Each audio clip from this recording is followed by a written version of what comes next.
Well, good morning. It's really good to be able to share in worship with you this morning as we reflect together on our theme of being Christ-centred, and in particular looking at what Isaiah 35 teaches us about being Christ-centred, as we look together at the prophecy that Isaiah gives the people of Israel about this highway in the desert, this highway of holiness, as he calls it. But before we get deeper into that question of what the highway of holiness actually means, and also reflect together on what it means to be Christ-centred, I'd like to suggest something to you, first of all. I'd like to suggest that in the church today, when it comes to prophecy, we are, I think, a little bit sceptical. We tend to dismiss prophecy, and in particular, we tend to dismiss Old Testament prophecy, because when we consider prophecy in the Old Testament, we tend to think of it as a series of books written for a bygone era, written for a particular group of people at a particular time by a particular individual. And the concerns that a prophet raises for the people of Israel, in particular in the Old Testament, really are things that don't really concern us. They're things that have been left in the past and should be left in the past by us. And as a result, when it comes to the Old Testament, we tend to dismiss them. We tend to dismiss this writing as having nothing to say to us. And yet, if we are to truly understand our relationship with God through Jesus, and when we look at the four Gospels, seek to try and understand what they're teaching us about our relationship with God through Jesus, then we have to actually go back to the Old Testament and go back to the prophets and ask ourselves what actually is going on here. And that's what we're going to do together this morning as we look at Isaiah 35. But in order to do that, we actually need to ask ourselves the question, what is prophecy? And what are the prophets actually seeking to do as they engage with the people of Israel, for which group of people these writings were originally intended? So we have to ask ourselves, what actually is prophecy, first of all? Well, prophecy can be understood in two ways. Firstly, it can be seen as a bit of a commentary about what's going on around the people as they engage in daily life. It can be seen as a commentary that is challenging people to think differently about what's going on around them. So when the Old Testament prophets speak, they can be saying to the people of Israel, look, you know, the reason why these certain things are happening in such and such a way is because you are acting in a particular way. And if you want things to be different, then you have to change. You have to change the things you do, and you have to change the way you think about your relationship with God. Now, this is one form of prophecy, and it's usually understood as a foretelling type of prophecy. A foretelling about what is happening around you. The second form of prophecy is about predicting the future, saying that this thing is definitely going to happen unless things change. This will happen, says God, through his prophet. And in the Old Testament, prophets tell people what God is going to do in the future. This form of prophecy is a foretelling type of prophecy, a foretelling of the future. It gives the people of Israel an insight into the mind of God and to the direction that he is taking his people and their relationship. I'll give you an example of what I mean about all of this type of prophecy. In the past term, I have been going into a local school in Kidderminster to support their RE curriculum. And I was asked to go in towards the end of term and speak about the Bible and what it means to read the Bible as Christians today. And whilst I was there, I got the children to ask me lots and lots of questions about what they wanted to understand about the Bible. Now, one question that immediately came up from a bright Year 4 child was this: what is prophecy? And I have to say, I was a bit stumped. I had to think to myself, well, what can I say that will enable a Year 4 class to understand what is prophecy from an Old Testament perspective? And so I came up with this idea. As the World Cup was about to start, I explained prophecy in the following way. I told them that England was definitely going to win the World Cup. That's a foretelling type of prophecy. I said that I had been told that England was destined to win the World Cup this year, and that they would see on the 15th of July that my prophecy would be fulfilled and would be correct. Of course, you know that I'm not a prophet because that didn't happen. So I'm not a very good foretelling type of prophet. I then said to the children, well, you can look at it in a different way. I said that England would definitely not win the World Cup because they didn't have enough experienced world-class players.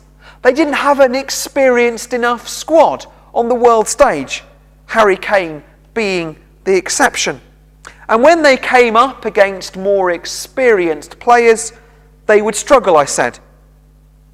This, I said, was a type of forthtelling prophecy, because when I was looking at the squad, I could sort of predict what their strengths and weaknesses would be.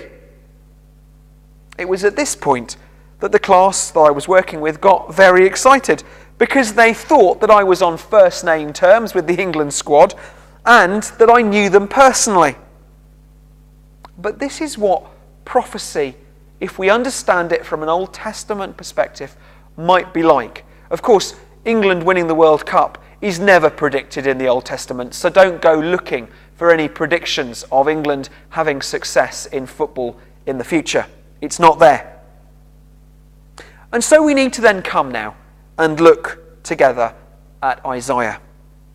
And when we look at Isaiah, we must look at it through both these approaches. First the forthtelling approach of prophecy, and then also the foretelling approach of prophecy. Isaiah 35 is about offering the people of Israel future hope. It's about telling them that the world will be a different place in the future, and it will be a place where they will once more be a nation again, restored to the right relationship with God.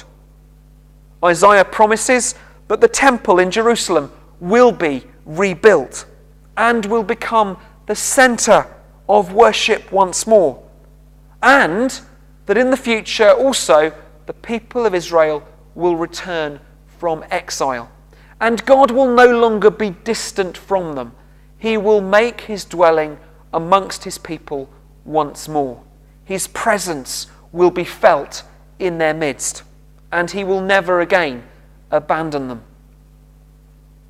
The context of this text is that the people of Israel are in exile in Babylon, following their rejection of the covenantal relationship they have had and been living under with the living God. God, because they have turned away from that relationship, has punished them.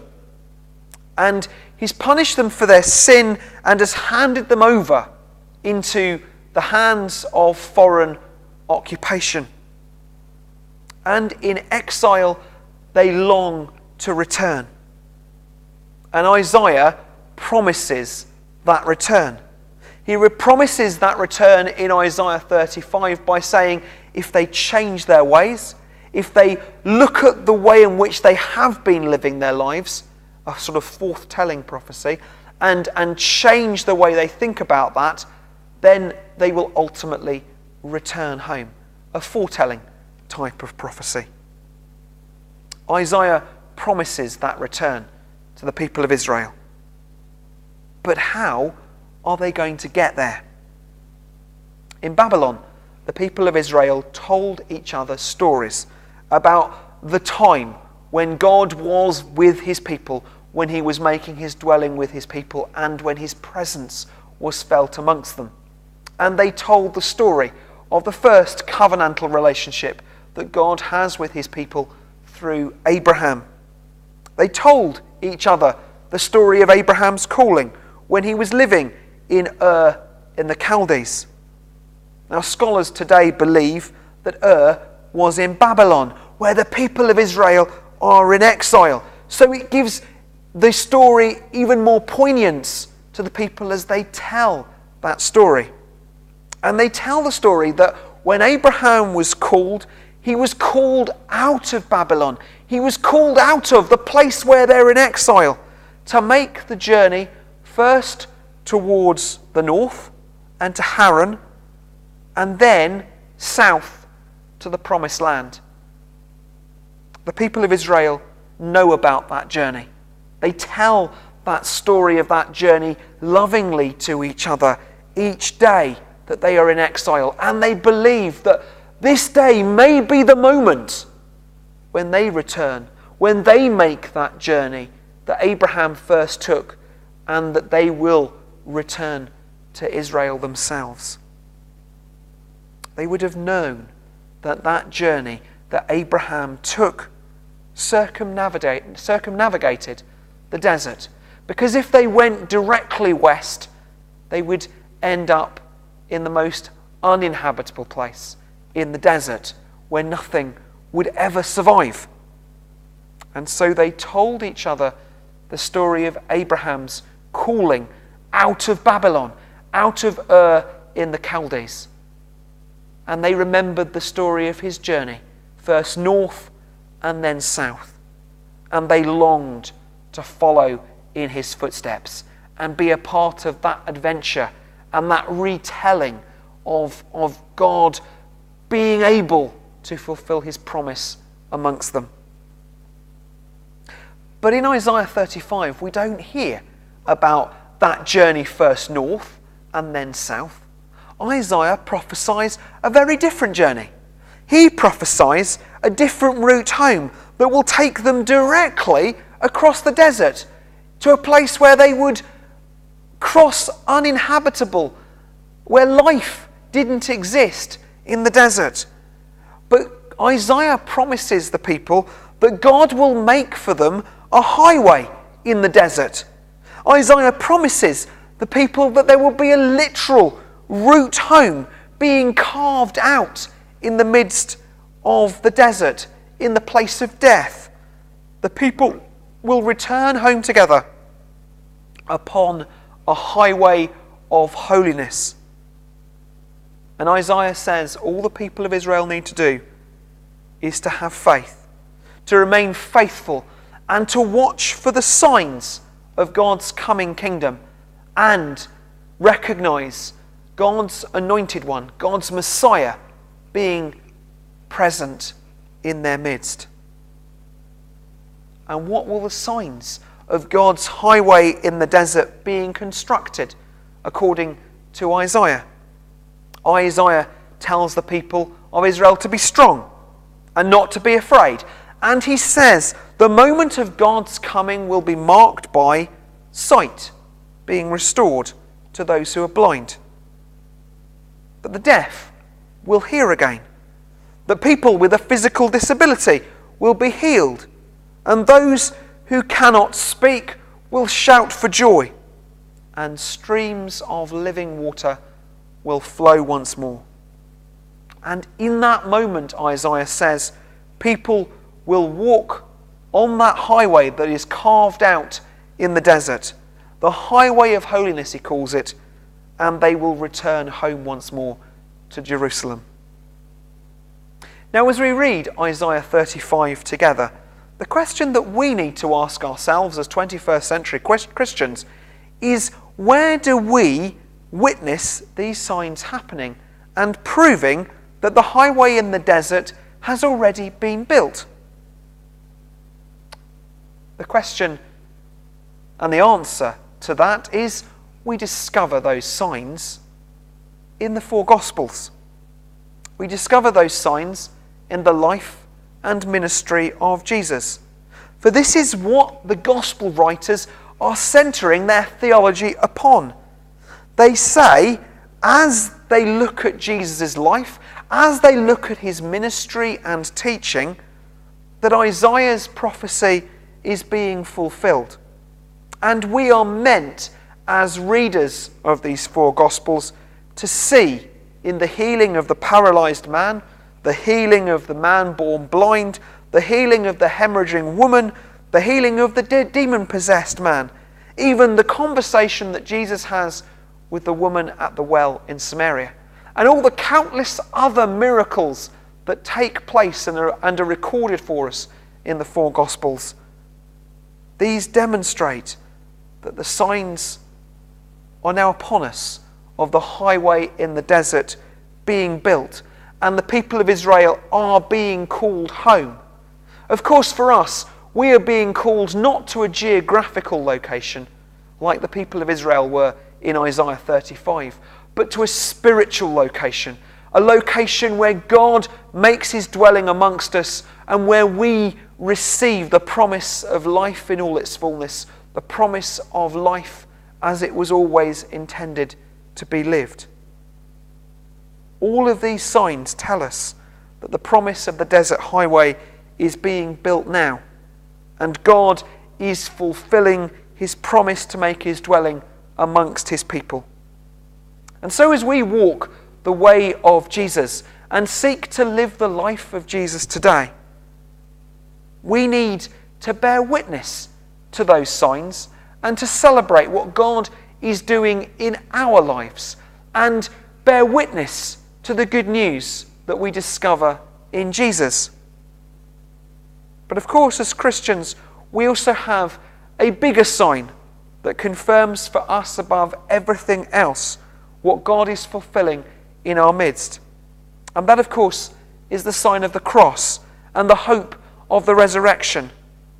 Those who want to walk the highway of holiness must walk the way of the cross and lead Christ-centred lives and seek to witness to those signs of that highway being built by loving our neighbour as we love ourselves, whether that's in the world of politics, whether that's going into schools and supporting children in their education, whether that's going and supporting people in a homelessness centre, whether that's seeking to just bring a comforting word to a neighbour or a friend, or having a moment where we just share together in hospitality. We are called to minister to one another and to witness to the fact that God is at work in our lives and celebrate together what God has achieved through Jesus for us and through the power of the cross and the resurrection. For in so doing, we'll walk the way of Jesus and live the life of Jesus today. So the question that I leave you with this morning is this: in what ways are we walking the highway of holiness in our daily lives? In what ways are we seeking to bear witness to the signs that that desert highway has already been built in our midst, and we are being called to our spiritual home once more and to enter into right relationship with God once more? And in what ways are we witnessing the signs of God's presence in our midst? I leave you with those questions to consider as we end this morning. Amen.